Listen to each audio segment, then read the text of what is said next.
Our next speaker is Brad Underwood, Managing Director of Galileo Mining.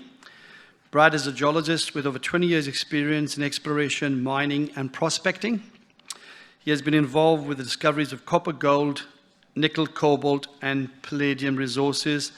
And as I said, he's currently working as MD of Galileo. Brad, please.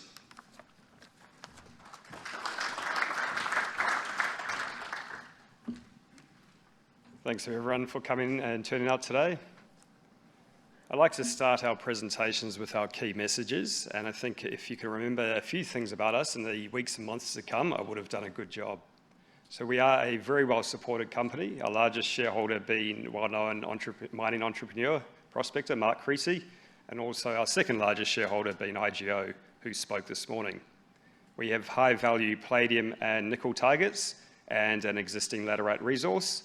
We're very much focused here in Western Australia, and we're quite parochial. We truly believe that Western Australia is the best place to undertake exploration, particularly looking for nickel, palladium, and those metals of the future. We have a track record of drilling. We have well-planned, systematic, and ongoing drilling. We currently have 2 rigs on site. We think we have an early discovery market valuation. We made a discovery in May of this year, and as we continue to drill, if we make more discoveries, we think that we would see our share price appreciate again. And we are well funded. We've completed a $20 million raise in July, and we have around $23.5 million left in the bank at the moment. That's our share price, and as you see, I think it would be fair to say we've had a good year. Around May, we made a discovery of palladium, platinum, nickel, copper, gold, and rhodium mineralization near Norseman. The price went as high as $1.95, settled around $1.40, and we raised money at $1.20.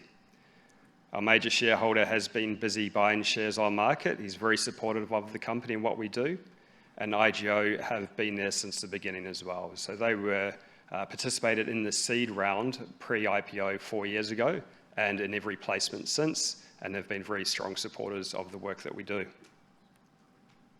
We have a 4-person board. Myself as a geologist, a metallurgist, an accountant, and a lawyer. Sounds like a bad joke, and I don't think there is any punchline. We brought Cecilia on once we made the discovery. Cecilia is an experienced mining lawyer and will help us transition from an exploration company through resource development and on into the future. Everything we do is based in Western Australia and quite close to existing infrastructure. The Kalgoorlie area is well known for the number of mines and deposits. It's been a nickel province since the 1960s, and there are a huge amount of mines there, including the new lithium mines coming on stream. We have over 200, or just under 280 square kilometres of exploration ground around Norseman, and we have around 600 square kilometres in the Fraser Range.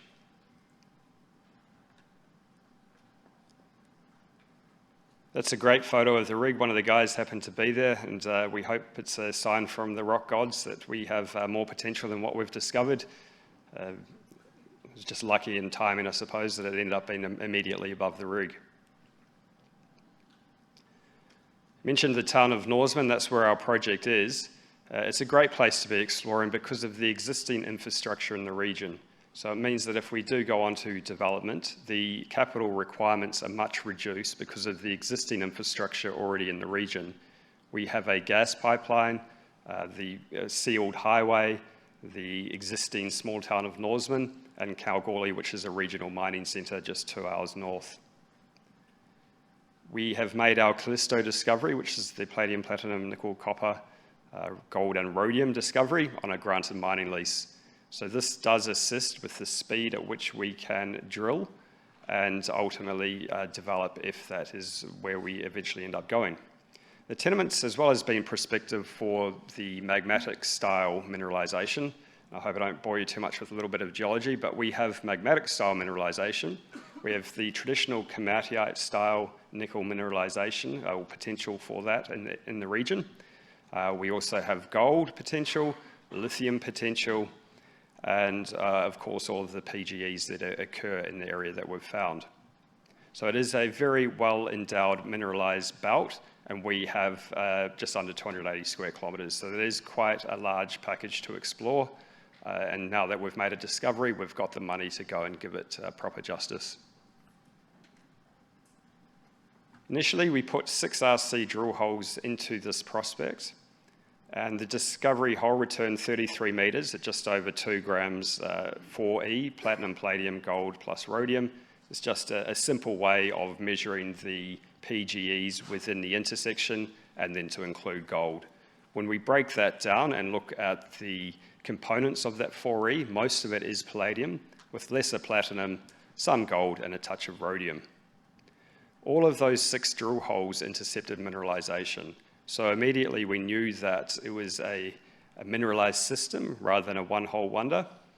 And with the strong geological continuity between holes, it gave us confidence that we would be able to expand the discovery with additional drill programs.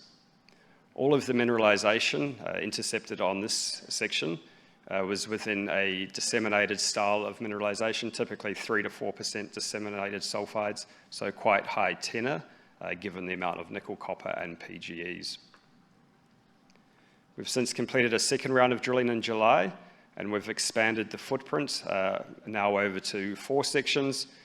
We initially started on a 50 by 50 meter drill pattern. Those were the approvals that we had in place at the time. It also allowed us to get a feel for the mineralization over a short spacing and looking how it changes and moves through the earth. So we believe that there is some plunge component to the metal content of the mineralization, and there are some other, there's a lot of other geological aspects of the mineralization that we have yet to understand and which we hope will lead to further discoveries. At the moment, we're just doing a very standard drill pattern and getting what we can with the information we receive from the labs, putting it together, understanding the potential on a small scale, and then expanding that over the 5 kilometres of strike length we have to the north. When we say we have 5 kilometres of strike length, we're basing that on the outcropping part of the rock unit, which doesn't hold mineralisation. So this is a truly blind discovery. We haven't found anywhere where it surfaces. The closest we've had to surface on the western side of the sections on screen at the moment, where it occurs about 100 metres below surface. And in August, we did release a geological update showing that those holes continue, the holes we did in that area continue to the west at slightly shallower depths, and we are waiting for the assays from that area. So there's a lot to be understood from what we've discovered. The assay turnaround time hasn't been great at the moment, and there is a little bit of a lag, but as we get that information, we'll build our knowledge and continue to expand. We have a continuing RC and diamond drilling program. We've put in a lot of pre-collars. It's very competent ground, it's good drilling, and they're getting a lot of meters. We have also come across our first massive sulfide intersection. This is important not just for the massive sulfides themselves, which we hope and expect to have higher grades, but the massive sulfide occurs at the base of a larger 30-metre disseminated zone. So it's a typical settling, or appears to be a typical settling process with the massive sulfides.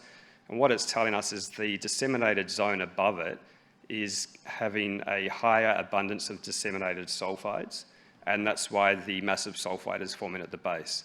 So the massive sulfide is very important because of the grades, but the overall 30-metre disseminated zone within which it occurs has the potential to have higher grades as well. So we are waiting for those assays, and we expect to have them back over the next week or so.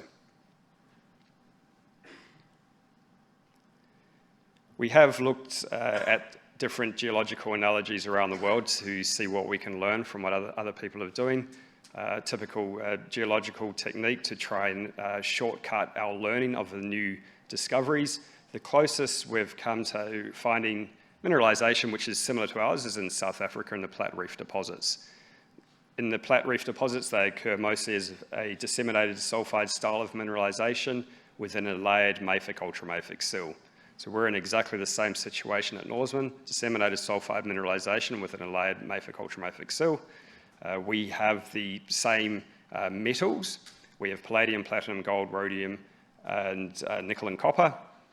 They, in South Africa, have the same metals, but different ratios. We have more palladium and more nickel and copper. they have more platinum and gold and rhodium. So although it appears to be similar, possibly a similar formation process, there are some differences. Of course, why we're very interested in South Africa is because of the scale of those deposits.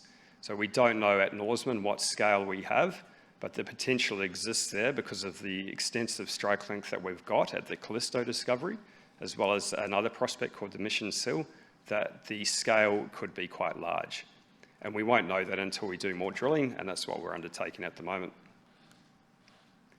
The additional prospects, I mentioned the Mission Sill, very similar, mafic, ultramafic sill, over 10 kilometres of strike. We've done a lot of air core drilling, that's just shallow drilling into the regolith. Almost everywhere we drill, we get anomalous palladium and platinum. And this area has been explored previously. It's been mentioned in the GSWA reports as having similarities to South Africa. So the concepts we are using are not new. Most geologists that have worked in the area have noted the potential and the prospectivity of this Norseman region. However, we're the first company to really demonstrate that it has more than just potential, and we've made that discovery. We also have the Jimbalana prospect. The Jimbalana is a very large-scale east-west structure. It has been explored previously. What we think is not previously along the structure, but not in this area. Where we think this area differs is that where the Jimbalana meets the Mission Sill, it appears that the Jimbalana hasn't quite breached or broken through as it's been intruded, and that there is potential for the ponding of sulfides in that area. And we've got a lot more anomalism around the Jimbalana where it meets that contact. So it's a very specific geological contact that we're chasing in that area, and we need to do a lot more drilling there to find what we've got. Q4 now of the calendar year, we are awaiting the first assays from diamond drilling, and we continue to do RC drilling both on a close space 50 by 50 metre pattern, and we are now starting to step out to the north, really looking for new discoveries and to understand the regional potential. We believe it has the potential to be a new palladium province, and we need to show that is the case by making more discoveries. We've also got some early stage metallurgical test work planned on the diamond core that we are drilling, and hopefully we'll be infill drilling any new discoveries we make over the coming months. We also have the Fraser Range project, which is really a nickel focus. It's a quick slide on the Thompson nickel belt and the Fraser Range. There's some geological similarities, also some differences, but the main takeaway here is that there are a lot more deposits in a belt of similar scale in Canada to when we compare that with the Fraser Range. Similar scale, but not as many deposits. We believe there's a lot of potential left in the Fraser Range, and we are exploring there with around 600 square kilometres. We've had some success at identifying sulfide-rich intrusions. Our targeting approach here is all based on geophysics. We're exploring undercover. We use a combination of detailed magnetics and EM surveying, build up good quality drill targets and go and drill test those. So in doing that, we have come across two mineralized intrusions, one of them with copper and gold, the other with a touch of nickel and copper, neither of which were economically mineralized, but it's showing that our exploration processes are working. And we have developed more targets for drill testing as well.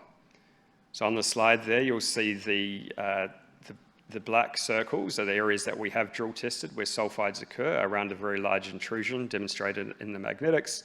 And then off to the northeast along strike, we have the Easterly prospect and the Green Moon prospect. Both good quality EM targets that need drill testing. Of course, we are very much focused on Norseman at the moment, but we continue to EM survey in the area. And I see our contractors are sponsoring the event today. That's GM Geophysics. They've done a lot of good work for us in that area. The plan here is to build up more drill targets and to go out and campaign drill test all of them.